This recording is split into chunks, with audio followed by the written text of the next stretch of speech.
Yeah, fighters are always interesting, right? I mean, I think they all come from different stories where I've heard stories of like guys who are fighting because they can't get a job because they have, they've been in federal prison several times or, Wow. felonies or anything like Mhm. that. And then there's the guys who just love it because they just love to fight. Talking with Chris Lieben, who was a UFC fighter and now does bare knuckle boxing. His story is really cool because he battled through addictions and came out clean and sober. And now, kind of a legend in the UFC sport. He never won a title, but he was in the Ultimate Fighter season 1. So that's kind of what he's known for. And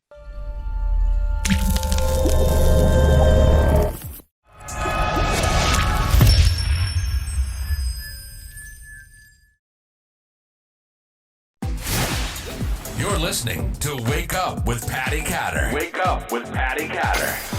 Where each week, Patti will interview guests that will motivate, encourage, and inspire you. Now, here's your host, Patti Katter. Hello, everybody. You're listening to Wake Up with Patti Katter. And of course, I'm your host, Patti Katter. Today, I have Erik Allen on the show, and I'm really excited about that, you guys. I hope he doesn't kick our butts because he is with Top Rated MMA. yeah. And also the Bearded Biz Show. Yes. So Erik, I would love it if you could kind of tell our listeners a little bit about where you're from, where you grew up, kind of how you grew up, and then we'll go from there. Yeah, it's kind of a crazy story. First of all, thank you so much for the opportunity. Really appreciate it. But yeah, I grew up in Eastern Washington. I now live in Coeur d'Alene, Idaho, but Eastern Washington, grew up, went to, Sunday school, a typical life. Parents got divorced when I was 11 years old and found out at that time that my dad was an alcoholic. So he was very quiet as an alcoholic and, never abused my mom or anything like that. And really was a guy that I looked up to and still do in some areas. But my mom got together with another man very quickly after, and he was extremely abusive. He was an alcoholic, and I lost track of the number of times that the police had to come to my house because he was beating my mom so badly. So I witnessed that a lot in the ages of 12. And then they moved me and my sister, who was 4 years younger than me, and then I have a younger brother. They had a baby together, my mom and this other guy, and moved us to Montana and up to Stevensville, and the abuse continued. And I remember at one point, kind of the breaking point for me, I was 13 years old, brushing my teeth at night. It was about midnight. My sister was at a friend's house, so they came home arguing and didn't really think anything about it. And but something in my heart was like, dude, you got to look around this corner. So the way it was set up was, if I'm in the bathroom brushing my teeth, if I turn around and look down the hall, it goes to the kitchen, the pantry, then the garage. And then actually my room was in the garage. They didn't have a room for me in the house. So they actually put a bed in the garage, and that's where I slept during the winter of Montana. It was very crazy. But as I look down the hall, I see my mom's boyfriend, and he's literally on top of her, just ground and pound, punching her over and over to the face. And I had to think, how do I get this guy off my mom? And the first thing that came to my mind was grab this frying pan. So I came up behind him, and I had those cast iron, heavy duty camping ones. And I swung as hard as I could. I hit him in the back of the head, and I split his head open. Unfortunately, he did not get knocked out. He turned around. He was kind of mid-sentence saying, "What the F?" And as he said that, I took another swing and split his forehead open, still not knocking him out somehow. But he stood up. He was bleeding from his face. And I remember I'd fallen over from that at that moment. And my mom comes out of nowhere. She was bleeding, and she just lands like 6 punches in a row to his face. Blood's hitting the wall behind him. Police came, took him to the jail for the night. My mom, she never pressed charges. So it was kind of an interesting way to grow up. After that, I moved back to Washington to live with my dad, who rented a house for him and I, and he put $20 in a cup for my sophomore through senior year. And that was my lunch money. And then he would fill the freezer with Hunger Man meals and put cereal and milk in the fridge. And then he would go and stay with his girlfriend. So there'd be times where I wouldn't see my dad for a month or two. It was just me kind of living on my own, and it turned into the party house. And I got heavily into drugs in high school, and yeah, it just was a crazy life for a while. So, when I hear people's stories like you, it amazes me at how strong they become later in life. And some of the stories that I hear on here are so amazing because some people have the perfect princess or prince childhood. And then you have people like you who are so, you've been through so much at such a young age. So I can assume right away why the MMA. I mean, you learn early on that you need to kind of fend for yourself and you need to protect yourself. Right. Yeah, I'm not a fighter. I've trained in karate as a kid. I trained in a little bit of boxing in high school, but I'm a huge fan of the fight game. Mm-hmm. I remember in first grade, second grade, me and my cousin in little tiny Prosser, Washington, would walk like a mile to the video rental store, which I would never send my first and second graders a mile into town by themselves. But, back then it was okay. And so we would go there and we would rent UFC 1, 2, and 3, and we'd take it home and just watch these guys fight. And so I've always been a fan. My dad always introduced me to Bruce Lee and ninja movies. I think I was a ninja for Halloween for like 15 years straight. So just always been a fight fan. It's been fun. Mm-hmm. So can you tell our listeners what is the Top Rated MMA for those who don't know? Yeah. So the Top Rated MMA show is it started with me just asking the question of, I started Top Rated MMA in 2012 as an apparel company, and I've had excitement over the years, up and down. And we did fairly well at the beginning. And there were some stages, even at one point, where I wanted to sell a business. I just wasn't excited. But then in January or about mid-year 2017, I decided I wanted to start this podcast. I wanted to ask fighters, why do they want to get into a cage and get punched in the face? How did they get started in this thing? And had no idea what I was doing. The first 4 or 5 episodes, I wouldn't stare into the camera. I recorded almost the first 100 episodes from a walk-in closet. It was just throwing whatever out there that I could see that would work, and horrible editing. In fact, I don't even think I edited the first 10 or 20 videos. So that's what it is. I now talk with fighters all over the world, usually up and coming fighters. I like to ask them why they want to get into fighting, how'd they get into it, what's upcoming fights and things like that. And, humbly, it's been considered the #1 MMA podcast in the Northwest. And we just won an award from Fight Book MMA as the most listened podcast for 2019. So it's been a really, really cool year. That's awesome. That's really awesome. So when you talk to these MMA fighters, is there one in particular that sticks out to you as the most interesting? Fighters are always interesting, right? I think they all come from different stories, where I've heard stories of like guys who are fighting because they can't get a job because they have, they've been in federal prison several times, or, felonies or anything like that. And then there's the guys who just love it because they just love to fight. Talking with Chris Lieben, who was a UFC fighter and now does bare knuckle boxing. His story is really cool because he battled through addictions and came out clean and sober, and now, kind of a legend in the UFC sport. He never won a title, but he was in the Ultimate Fighter season 1. So that's kind of what he's known for. And I've also spoke to Ken Shamrock, who's a legend in the fight world in general, in wrestling and early fighting. And he was really just a great guy. His story, again, coming through a lot of addictions and getting to where he's at now today. It's been really, really cool to see him grow. Mm-hmm. I remember as a little girl, my dad would watch boxing at nighttime. Yeah. And I would sit in there because if I watched boxing with him, I was able to stay up later. So I wanted to stay up past my bedtime. Sure. Yeah. But I remember sitting there sometimes just covering my eyes, just like wanting to peek, because it was so intense and so just exhilarating, really. It's a crazy sport. And then later on, of course, MMA became a lot more popular as I became older. So my dad did like that too. So I grew up a little bit, watching that stuff, and kind of grew up a little tomboy, little girly, kind of a good mix. Yeah. Yeah.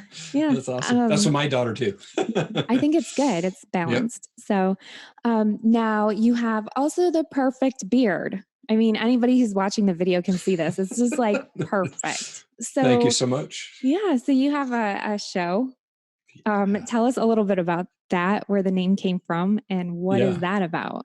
It's called The Bearded Biz. And mainly I named it that so I would never have to shave my beard.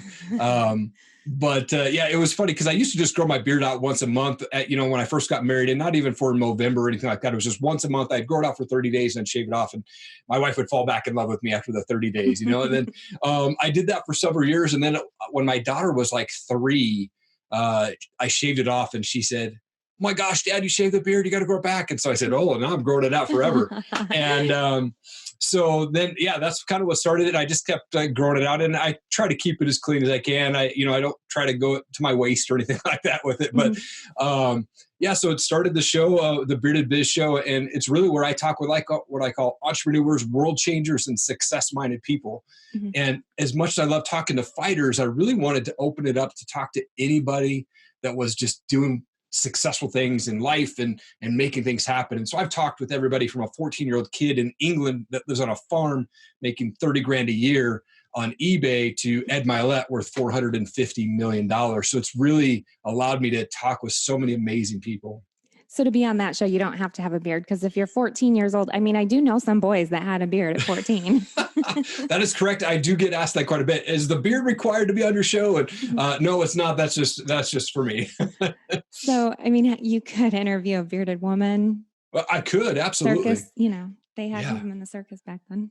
I would like to, that would be a really fun guest, I think. It would be. Yeah. I mean, I don't know if I'd fit that criteria.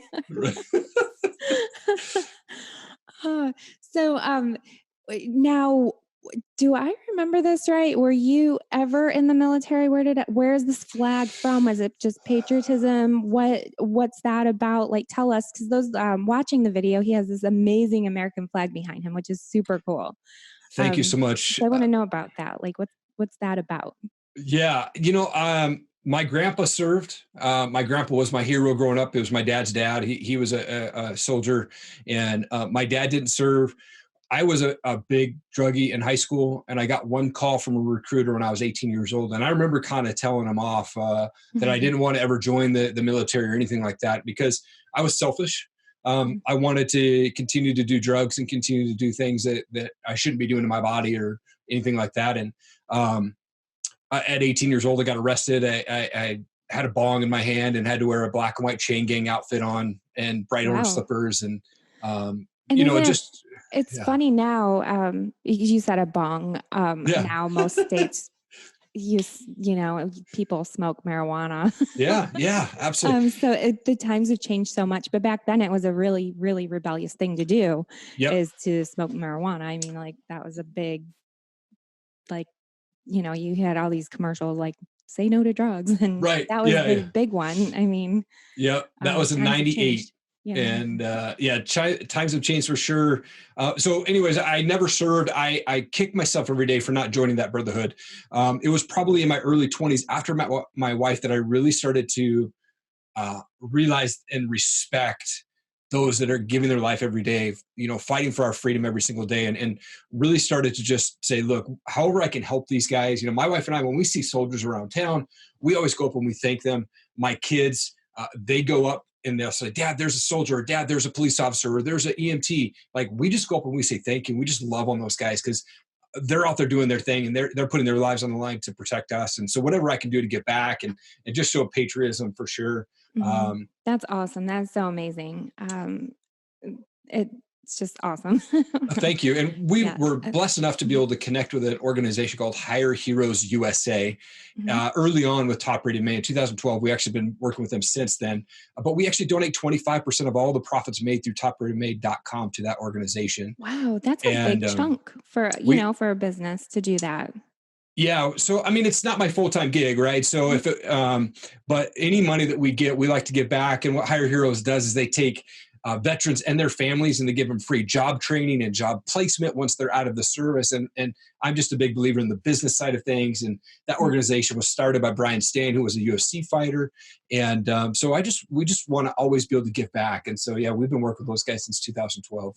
That is really, really nice. That's really amazing because, a lot of businesses, they'll say 10% they'll donate. So that's a big percentage. Yeah. That's great. We like to give back. Yeah, that's amazing. So you were talking about all the hardships that you went through. Where was that turning point for you where you decided, okay, I need to clean myself up, I need to get on track, and I need to get my life together? I was in my early 20s. I was managing a band. So I was going to a lot of concerts at the time out in Seattle, Washington.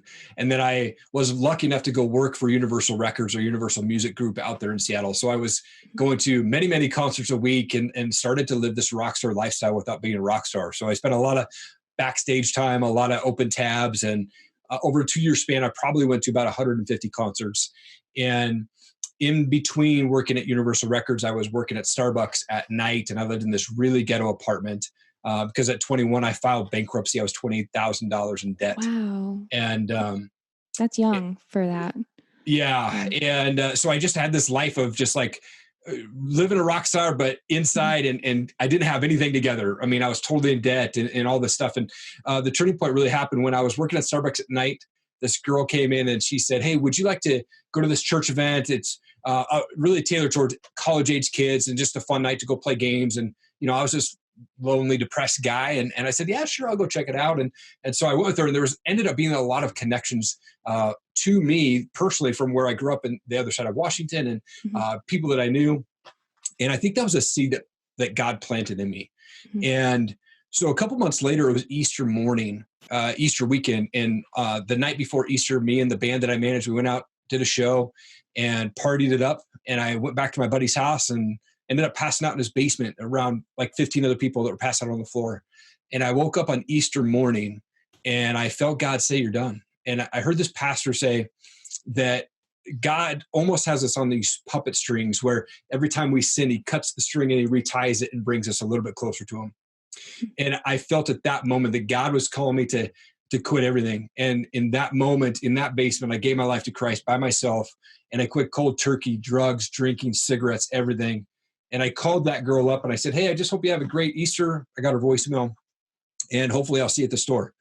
And a couple months later, we're dating. A year later, we're married. And this year we celebrate 15 years of being married. I was going to ask about that, but then I thought, what if they didn't end up getting married? Yeah, it's yep. So we ended up getting married. We will celebrate 15 years this year in 2020. And, I think it's a total God thing that brought us together. My wife and I were on our honeymoon, actually, when you just had to have a birth certificate. And so we were in line, and I looked at it and I said, "Hey, what time were you born?" And she said, "Well, 1:41 p.m. And I said, "Well, that's what time I'm born." So we were both born at the exact same minute, different years, different days, but the exact same minute on our birth certificate. That's crazy. So I bet you that when she went into that Starbucks, she knew she wanted you right then. Yeah, maybe. And she doesn't even drink coffee, which is the cool thing. Oh, there you go. Wow. Yeah. Wow. So where can people find you on social media, Erik? So we're on Facebook, Instagram, and Twitter, Top Rated MMA. On Facebook, it's Top Rated Mixed Martial Arts, so it's spread out on that. The Bearded Biz is bearded.biz on Instagram, and then it's just Bearded Biz on Facebook. My personal is just Erik, ERIKG, like George Allen on Instagram and Twitter. And really, we're on all social media. We're on YouTube. We have a channel. So my shows are released out on all social media channels and then all audio formats. So iTunes, iHeartRadio, Stitcher, Spotify, all of that as well. Mm-hmm. Okay. And for those listening, we're going to definitely have the link to his show in the show notes. We're going to have that on our social media, and as well as on this video at the bottom of the screen, you'll be able to see Erik's links and all that stuff. So thank you, Erik, for joining us. Is there anything that you'd like to say to potential listeners who are like, I like MMA. Why should I listen to that show? Yeah, come check us out. I'm always highlighting the up and comers. So, I've talked to the big names, Ken Shamrock, Chris Levin, but I really highlight the up and comers. I've actually set a personal goal to talk to a male and female fighter from every state. And I've got about 25 states crossed off right now. So that's kind of a personal goal of mine. But I do release shows every Friday for Bearded Biz and every Saturday for the Top Rated MMA show. That is awesome. And those who are interested in being a guest on the Bearded Biz, you don't have to have a beard. That's correct. Yeah, no beard needed. Well, thank you, Erik, for being on the show. I look forward to sending everybody your way. And I just appreciate you taking time out to be on the show. And thank you to all of our listeners out there. And tune in every Friday. We begin launching shows at 5 a.m. on Friday. So thank you all. Thank you so much. That was such an honor to be able to talk to you, Patti. Thank you. Thank you.